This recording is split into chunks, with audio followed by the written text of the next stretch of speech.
Makan jambu bisa bikin usus buntu? Ini pertanyaan yang sering banget ditanyain, apalagi di tempat-tempat yang jambu itu buah favorit.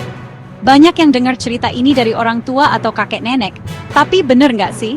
Sebenarnya, cerita jambu bikin usus buntu itu cuma mitos. Banyak yang mikir bijinya yang kecil dan keras bisa nyangkut di usus buntu dan bikin radang.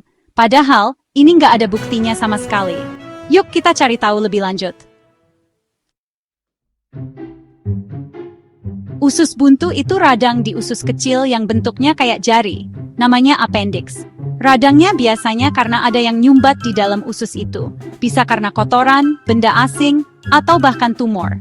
Biji jambu, meskipun banyak yang percaya, nggak pernah terbukti bikin sumbatan ini. Penelitian nunjukin nggak ada hubungan antara makan jambu dan usus buntu. Sampai sekarang nggak ada bukti ilmiah yang bilang kalau ada makanan tertentu yang bisa bikin usus buntu. Meskipun makanan penting buat kesehatan pencernaan, usus buntu biasanya terjadi karena sumbatan dan radang, bukan karena makan makanan tertentu kayak jambu.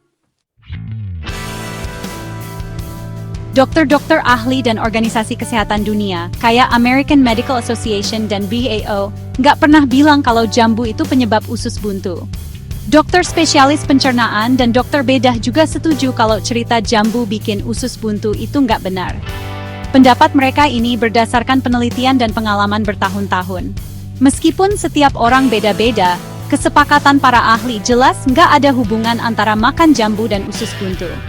Penting banget buat kita percaya informasi dari sumber yang terpercaya dan tanya dokter kalau ada masalah kesehatan.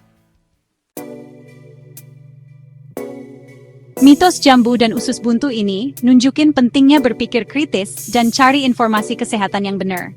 Cerita turun-temurun atau pengalaman orang lain memang menarik, tapi jangan sampai kita lupa sama bukti ilmiah. Jambu, kayak buah-buahan lainnya, punya banyak gizi dan bagus buat kesehatan. Daripada takut makan jambu, mending kita cari tahu informasi kesehatan yang akurat dan tanya sama ahlinya. Ingat, kalau soal kesehatan, percaya sama fakta, bukan rasa takut. Jangan lupa like, komen, dan subscribe ya untuk tips kesehatan lainnya.